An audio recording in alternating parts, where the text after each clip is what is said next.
మొన్న కిషన్ రెడ్డి గారు మాట్లాడుతున్నారు కదా, ఏమని సీఎం గారు మీరు చొరవ తీసుకొని లెటర్ రాయమంటారు. మీరు కేంద్ర మంత్రి ఉన్నారు కదా, నీ ప్రభుత్వం ఆపండి. అదే అంటున్నా. అసలు కొత్త ప్రాజెక్టుకు సంబంధించినటువంటి రాష్ట్ర పునర్విభజన చట్టంలో చాలా స్పష్టంగా ఉన్నది. ఏం చెప్పింది? గోదావరి నది మీద కానీ కృష్ణా నది మీద కానీ ఏదైనా కొత్త ప్రాజెక్టు ప్రతిపాదన వచ్చినట్లయితే కట్టాలనుకుంటే ఆ ప్రతిపాదనని దానికి సంబంధించినది అపెక్స్ కౌన్సిల్లో చర్చించాలి. మొట్టమొదట అపెక్స్ కౌన్సిల్ అంటే ఎవరు? కేంద్ర జలవనరుల శాఖ మంత్రి గారు ఉంటారు, తెలంగాణ రాష్ట్ర ముఖ్యమంత్రి ఉంటారు, ఆంధ్రప్రదేశ్ ముఖ్యమంత్రి ఉంటారు. ముగ్గురు మాత్రం ఉంటారు అపెక్స్ కౌన్సిల్లో. ఆ అపెక్స్ కౌన్సిల్లో దీనికి సంబంధించి ఏ కొత్త ప్రతిపాదన చర్చించిన తర్వాతనే దాంట్లో అంగీకారం జరిగితే దానికి సంబంధించినటువంటి ప్రతిపాదనలు కానీ మిగతా కానీ జరగాలి. మరి అది జరిగిందా? అపెక్స్ కౌన్సిల్ సమావేశం జరిగిందా? జరగలేదే. ఎట్లా వచ్చింది?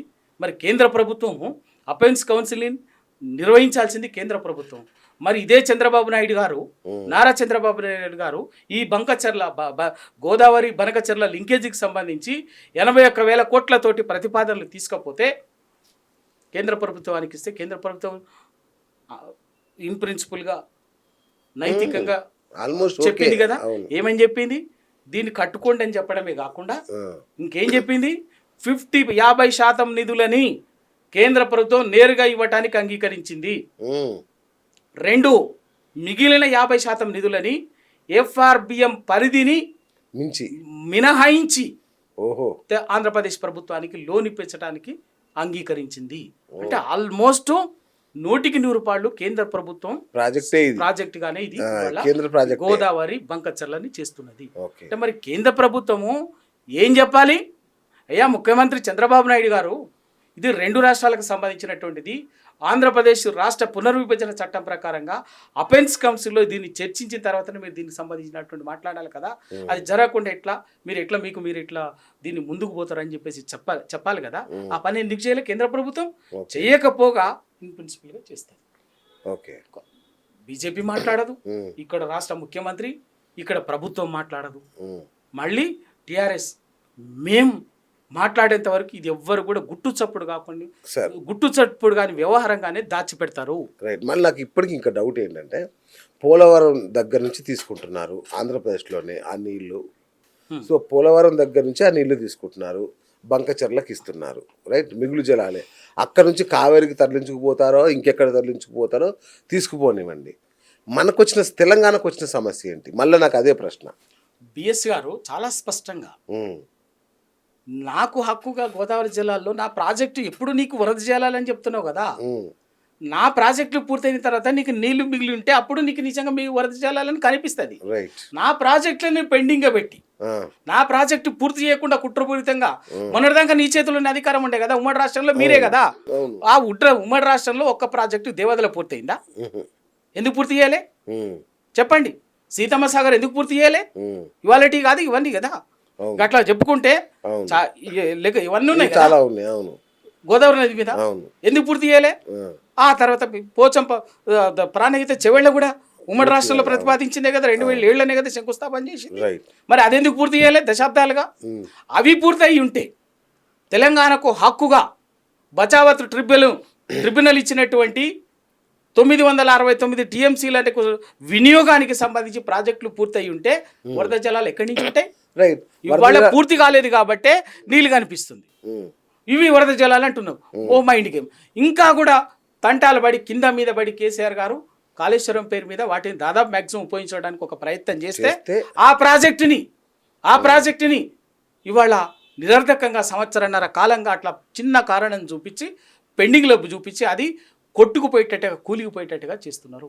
దీని అంతకంటే ముందు ఇదే బీజేపీ పార్టీ, ఇదే బీజేపీకి కేంద్ర ప్రభుత్వము ఇదే మేడిగడ్డ కింద ఇచ్చంపల్లి దగ్గర నుంచి గోదావరి కావేరి అనుసంధానం కోసం ప్రయత్నం చేసింది. ఇచ్చంపల్లి నుంచి నాగార్జున సాగర్, అక్కడి నుంచి సోమశీల, అక్కడి నుంచి అటు తమిళనాడు తరలించపోట. దానికి అడ్డుకున్నాం కాబట్టి వీళ్ళు ఈ రూపంలో వస్తున్నది. అంటే అంతిమంగా ఏంటంటే గోదావరిలో నీళ్లున్నది నిజం, నీళ్లు కనిపిస్తున్నది నిజం. ఎందుకు కనిపిస్తున్నాయి అంటే ఎందుకు సముద్రంలో కలుస్తున్నది నిజం. ఎందుకు సముద్రంలో కలుస్తున్నాయి అంటే మీరు ఒక్క తెలంగాణ ప్రాజెక్టుని కూడా గోదావరి నది మీద ఏ ఒక్క ప్రాజెక్టుని కూడా పూర్తి చేయకుండా పెండింగ్లో పెట్టినారు కాబట్టి వర్షం పడ్డట్టుగా నీకు నీళ్లు కనిపిస్తున్నాయి. రైట్. ఇప్పుడు ఇవాళ అందుకే కేసీఆర్ గారు గడిచిన 9.5 ఏళ్లలో ఇక్కడి నుంచి ప్రతి ప్రాజెక్ట్ నుంచి తుమ్మిడిహట్టి దగ్గర దాని ఉమ్మడి ఆదిలాబాద్ జిల్లా కోసం కానీ, తర్వాత మేడిగడ్డ ద్వారా కానీ, తర్వాత కింద దేవాదాల ద్వారా కానీ, సీతారామ ప్రాజెక్టు కానీ, మిగతా అన్ని ప్రాజెక్టు వీటన్నిటి ద్వారా, సమ్మక్క సాగర్ ప్రాజెక్టు వీటన్నిటి ద్వారా గోదావరి నది మీద తెలంగాణకు హక్కుగా వచ్చినటువంటి నీటిని పూర్తిగా తెలంగాణకు ఉపయోగించి తెలంగాణ ముఖ చిత్రాన్ని మార్చడానికి రూపకల్పన చేసిందే కాళేశ్వరం ప్రాజెక్టు. అది కాళేశ్వరం ప్రాజెక్ట్ అనేది ఇప్పుడు చంద్రబాబు నాయుడు గారు గోదావరి జలాల్ని అడ్డుకోవటానికి తరలించకపోవటానికి అడ్డంకిగా ఉన్నది కాబట్టి తన రాజకీయ గురు దక్షిణ కోసం రేవంత్ రెడ్డి గారు మేడిగడ్డని అడ్డుకుంటారు. మేడిగడ్డని అట్లా నిరర్ధకంగా మార్చాలని చూస్తాడు. తర్వాత నరేంద్ర మోడీ గారికి అవసరం కాబట్టి ఆయన ప్రయోజనాల కోసం రేవంత్ రెడ్డి గారు ఇక్కడ తెలంగాణ ప్రయోజనాలకు సంబంధించినటువంటి మేడిగడ్డని బదనాం చేసి అది నిరర్ధకంగా మార్చాలని చూస్తాడు తప్ప వేరే ఇంకేమి కాదు. రైట్. మళ్ళీ ఇక్కడ సందేహం నాకు, తెలంగాణకు వాటాగా వచ్చిన 969 టీఎంసీల నీళ్ళు ఏదైతే ఉన్నాయో దీనికి సంబంధించి తెలంగాణ వాళ్ళు ప్రాజెక్టులో రిజర్వాయర్లో కట్టుకొని వాటిని కనుక వాడుకోండి రైట్. వాడుకోకుండా ఈ వివాదం ఎందుకు? మీరు కట్టుకోండి, ప్రాజెక్టులు కట్టుకోండి తెలంగాణ. ఇప్పుడు బేస్ గారు ఇక్కడే ఉంది సమస్య. అందరూ ఏమనుకుంటారంటే వాడుకున్న రోజు ఇది ఆగిపోతుంది కదా ఎగ్జాక్ట్లీ ఆగిపోద్ది కదా. అది తప్పు. అది ప్రకృతి ధర్మం. కానీ చట్టం ఒకటి ఉంటుంది. చట్టం ప్రకారంగా ఒక రైపేరియన్ రైట్ అని ఉంటుంది. ఎప్పుడైతే నీటి వివాదాలు పరిష్కరించడానికి మనం అడిగితే వస్తుందో వచ్చినప్పుడు ఆ ట్రిబ్యునల్ లేకపోతే అది చర్చ జరిగినప్పుడు దానికి సంబంధించినటువంటి ప్రస్తావన వచ్చేదంతా దానికి సంబంధించి వివాదాల దానికి సంబంధించినటువంటి సందర్భం వచ్చినప్పుడు ఏమైతుందో అప్పటికే ప్రాజెక్టు వినియోగంలోకి కనుక వచ్చినట్టయితే పనులు కనుక మొదలైనట్టయితే ఆయకట్టు కనుక క్రియేట్ అయినట్టయితే ఆ రాష్ట్రం అక్రమంగా నీళ్లు తీసుకుపోతున్నటువంటి రాష్ట్రం ఏం వాదిస్తుందంటే మేము ఆల్రెడీ ఇప్పటికే ఇన్ని వేల కోట్ల నిధుల్ని ఖర్చు పెట్టినాము, రిజర్వాయర్లు కట్టినాము, కాలువలు తవ్వినాము, రైతులకి ఆయకట్టి ఇవ్వడానికి సిద్ధం. కాబట్టి ఇవన్నీ కూడా మీకు ఏంటంటే మేమంతా అన్యాయం అయిపోతాము, నష్టపోతాం. కాబట్టి మాకు ఒకటి మీరు మానవీయ కోణంలో దీన్ని కన్సిడర్ చేయండి అని దాన్ని రైపేరియన్ చట్టం అంటారు, రైపేరియన్ రైట్స్ అంటారు. దాని కింద వాళ్ళకి ఆటోమేటిక్గా ఇవాళ హక్కు వస్తుంది. అప్పుడు నష్టపోయేటోడు ఎవడు? తెలంగాణకు రావాల్సినటువంటి వాటా ఇంకా అప్పుడు ఉంటుంది. ఇప్పుడు ఇవాళ ఇదే సేమ్ విషయమే కృష్ణానదిలో జరిగింది. వీళ్ళ కొత్త కాదు తెలంగాణకు. కృష్ణానదిలో ఈ దారుణం జరగటం వల్లనే, ఈ నష్టం జరగటం వల్లనే ఇవాళ తెలంగాణకు తాత్కాలిక నీటి పంపకాల్లో తెలంగాణకు ఉన్నటువంటి మొత్తం ఉమ్మడి రాష్ట్రానికి 514 టీఎంసీల నీటి కేటాయింపులు ఉంటే తెలంగాణకు 299 టీఎంసీలు తాత్కాలికంగా రావటానికి కారణం అది. ఎందుకంటే అదే కృష్ణానదిలో మొత్తం మీద మొదటి నుంచి జూరాల నుంచి మొదలుకొని జూరాల, కోయిల్ సాగర్, భీమా, నెట్టెంపాడు, కల్వకుర్తి ఎత్తిపోతల, Dindi, SLBC, Sagar, high level canal ఏది కూడా సంవత్సరాలు దశాబ్దాలుగా పూర్తి చేయకుండా పెండింగ్ ప్రాజెక్టులుగా పెట్టడం వల్లనే సందర్భం వచ్చేసరికి వివాదాలను వాడుకునే దగ్గరికి వచ్చేసరికి ఏమైందంటే మీరు తాత్కాలికంగా ఈ ఒప్పందం వెసులుబాటు చేసుకుంటే అనేటువంటిది రైపేరియన్ రైట్స్ కిందనే రాయలసీమకి 512 టీఎంసీల నీళ్లు పోయినాయి.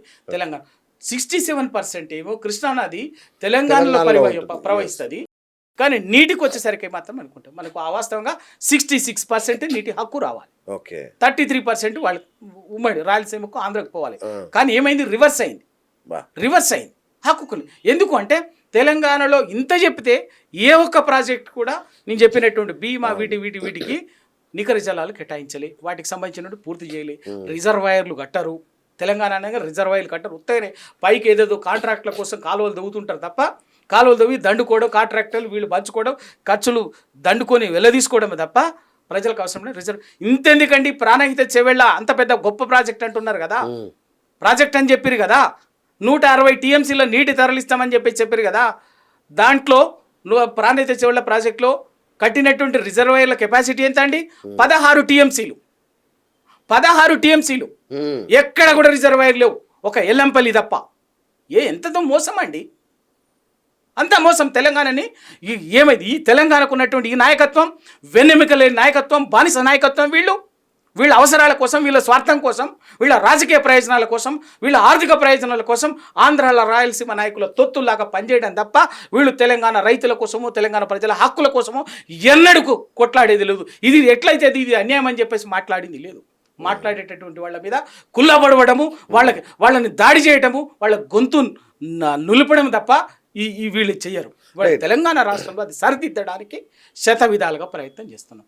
నిజంగా ఆ రోజే కృష్ణానదిలో ఈ పరివాహక ప్రాంతంలో ఉన్నటువంటి ప్రతి పెండింగ్ ప్రాజెక్టు పూర్తి చేస్తుంటే తెలంగాణ హక్కుగా వచ్చేటటువంటి 67% నీటి కోసం కొట్టాడి ఉంటే ఇవాళ ఆ 200 తాత్కాలిక ఒప్పందంలో 299 టీఎంసీలో వీళ్ళు పెద్ద పెద్ద మాటలు మాట్లాడుతున్నాడు. ఎవడు తెలియనటువంటి వాడు, మోసం చేసినటువంటి వాడు, ద్రోహం చేసినటువంటి వాడే వీళ్ళు అట్లా ఇట్లా పెద్ద పెద్ద సూత్రీకరణలు చెప్తుంటారు. మోసం చేసినవాడు ఎవడు? తెలంగాణ ఈ రాష్ట్రాన్ని 75 సంవత్సరాల స్వతంత్ర భారతంలో 65 సంవత్సరాలు ఉమ్మడి రాష్ట్రాన్ని పరిపాలించినటువంటి వాళ్ళు ఎవరు? వీళ్ళే కదా. వీళ్ళే చక్కగా ఉంటుంటే, వీళ్ళే కరెక్ట్గా ఉంటుంటే కృష్ణానది మీద ఆ రోజు జూరాలకు పైన కట్టాల్సినటువంటి అప్పర్ కృష్ణ ప్రాజెక్ట్ ఎందుకు ఎత్తగొట్టిరు? కృష్ణా దగ్గర కట్టాల్సినటువంటిది ప్రాజెక్ట్ ఎందుకు పోయింది? తుంగభద్ర లో లెవెల్ కెనాల్ ఎందుకు ఎత్తగొట్టిండు? నిజంగా అప్పర్ కృష్ణ కానీ జూరాల దగ్గర కట్టాల్సినటువంటి ప్రాజెక్ట్ ఆ 3 కనుక అయ్యి ఉంటే మహబూబ్ నగర్ జిల్లాకి, రంగారెడ్డి జిల్లాకి, హైదరాబాద్ జిల్లాకి అద్భుతంగా వరద కాలువగా ఎత్తిపోతలు కాదు, వరద కాలువగా అద్భుతంగా 50 ఏళ్ల కిందనే ఈ తెలంగాణ ప్రాంతం, దక్షిణ తెలంగాణ సస్యశ్యామలమైంది. నిజాం కాలంలో ప్రతిపాదించినటువంటి దాన్ని ఉమ్మడి రాష్ట్రంలో కలవంగానే కథం వాటిని రద్దు చేసి తీసుకుపోయి శ్రీశైలం చేస్తుంది. శ్రీశైలం ప్రాజెక్టు కడితే అన్ని పైన ఉన్నాయని పీకే. సేమ్ అట్లాగే కింద ఏలేశ్వరం దగ్గర కట్టాల్సినటువంటి ప్రాజెక్టుని నిజాం కాలంలో శంకుస్థాపన చేసి పనులు మొదలుపెట్టినటువంటి ప్రాజెక్టుని ఉమ్మడి రాష్ట్రం రాగానే ఏలేశ్వరంని తీసుకుపోయి కరెక్ట్గా నందికొండ దగ్గర నాగార్జున సార్ కృష్ణా నల్లగొండ గుంటూరు బార్డర్లో సరిహద్దుల్లో కడితిరి. భూమి అంతా ప్రాజెక్టు నిర్మాణానికంతా నల్లగొండ మునిగిపాయి. గేట్లు తెరిస్తే కృష్ణా, గుంటూరు, ప్రకాశం, నెల్లూరు దాకా కృష్ణమ్మ పరువులు తీసుకుంటా పాయి. నల్లగొండని ఎండబెడితిరు. లేకపోతే అదే ఏలేశ్వరం దగ్గర ప్రతిపాదించినటువంటి నాగార్జున సాగర్ ప్రాజెక్టు మొదలుపెట్టినటువంటి ప్రాజెక్టు అక్కడే కట్టుంటే వరద నీళ్లతోటి ఇవాళటి ఉమ్మడి నల్లగొండ వరంగల్ జిల్లా, ఖమ్మం జిల్లాకి వరద కాలువలుగా కృష్ణా జలాలు వచ్చేవి. అది వాస్తవము, అది చరిత్రని భూగర్భంలో కల్పిస్తుండ్రు. ఇటువంటి వాస్తవాలని, ఇటువంటి ద్రోహాలని చేసినటువంటి వాడు ఎవరు? మీరే కదా. దీనివల్ల ఏమైంది? తెలంగాణకు ఎత్తిపోతల కర్మ పట్టించిరు మీరు. ఎత్తిపోతల కర్మ పట్టించినటువంటి వాళ్ళు వీళ్ళు. ఎత్తిపోతల కర్మ పట్టించడమే కాదు, ఏ ఒక్క ఎత్తిపోతల ప్రాజెక్టును కూడా పూర్తి చేయలే. 60 ఏళ్ళు రాష్ట్రాన్ని పరిపాలించి ఇవాళ పెద్ద పెద్ద మాటలు మాట్లాడుతున్నారు. సరే, లేకపోతే అదే కృష్ణానదిలో శ్రీశైలం ప్రాజెక్టుకు సంబంధించినటువంటి SRBC, Srisailam right bank canal, రాయలసీమకు సంబంధించి సేమ్ ఇవాళ ఏదైతే బంకచర్ల ఎట్లా ఉందో ఆ రోజు కూడా తమిళనాడుకు మంచినీళ్ళ కోసం, మద్రాసు మంచినీళ్ళ కోసం అక్కడి నుంచి SRBC అంటారు, శ్రీశైలం రైట్ బ్యాంక్ కెనాల్, దాన్ని పెట్టి తీసుకుపోతే అది మాత్రం బ్రహ్మాండంగా ఆగ మేఘాల మీద 4000 క్యూసెక్కులతో మొదలైనటువంటిది. తర్వాత ఇక 4000 పోయింది, 7000కి వచ్చింది, 10,000కి వచ్చింది, 20,000కి వచ్చింది, 30,000కి వచ్చింది. ఇవాళ 40,000 క్యూసెక్లతోటి బ్రహ్మాండంగా కృష్ణ పారుతుంది అక్కడ. మరి అదే శ్రీశైలం మీద నల్లగొండకు సంబంధించినటువంటి SLBC 4 దశాబ్దాలుగా 40 ఏళ్లుగా 5 సార్లు శంకుస్థాపన చేసినారు తప్ప ఎందుకు పూర్తి కాలే అడుగుతున్నా. సొరంగమా లేకపోతే ఎత్తిపోతల నుంచి ఆ నీళ్ళని నిర్ణయించడానికి 30 ఏండ్లు పట్టిందండి ఎస్ఎల్బిసి. బా సొరంగంతో నుంచి నీళ్ళు తీసుకురావాలన్నా, ఎత్తిపోసి నీళ్ళు తీసుకురావాలన్నా, ఓపెన్ ఛానల్ నుంచి తీసుకురావాలన్నా అని నిర్ణయించడానికి 35 ఏండ్లు తీసుకున్నారు బా తెలంగాణ. ఇవాళటి అయినా కూడా ఏం చేసింది మళ్ళీ ఎక్కడ అసాధ్యమైనటువంటి అవుట్డేటెడ్ టెక్నాలజీని తెచ్చి ఆ ఎస్ఎల్బిసిల నాడ టన్నల్స్లో సొరంగాన్ని పెట్టి కూడా 15 ఏళ్ళు అవుతుంది, 18 సంవత్సరాలు అవుతుంది. 43 కిలోమీటర్ల సొరంగ కాలం తోవాలి మిషన్. దాంట్లో ఏ టెక్నికల్ సమస్య వచ్చినా కూడా ఇదంతా తెలిసిందే. ఇదంతా అవును. అంటే ఉద్దేశపూర్వకంగా తెలంగాణకు సంబంధించినటువంటి ప్రతి ప్రాజెక్టు అటు కృష్ణానది మీద కానీ గోదావరి నది మీద కానీ అయితే సాంకేతికంగా ఏదో సమస్య సృష్టించడము, లేదా న్యాయపరమైనటువంటి సమస్యలు సృష్టించడము, లేదా అంతర్రాష్ట్ర వివాదాలు సృష్టించడం, ఏది ఏమైనా కూడా ఒక్క ప్రాజెక్టు కూడా మన పూర్తి మాత్రం చెయ్యరు. ఇవాళ తెలంగాణలో అదే జరిగింది. ఇప్పటికీ ఇంకా మళ్ళీ 10 ఏళ్ళలో వాటిని సార్ట్అవుట్ చేసుకుంటే ఇవాళ కాంగ్రెస్ అధికారంలో వచ్చి తెలంగాణలో చేస్తున్న పని కూడా ఏంటంటే ఆంధ్ర ప్రయోజనాల కోసం, అక్కడి కోసం, కేంద్రంలో పక్క రాష్ట్ర ప్రయోజనాల కోసం తప్ప సొంత రాష్ట్ర ప్రయోజనాల కోసం పనిచేసేటటువంటిది కనీసం 2 జాతీయ పార్టీలు కూడబలుకొని తెలంగాణ మీద కక్షగట్టినట్టే దుర్మార్గంగా వ్యవహరిస్తాయి. అదేమని అడిగితే వ్యక్తుల్ని ఇంకా కుళ్ళబొడిచినట్టుగా దాడి చేస్తుంటాయి.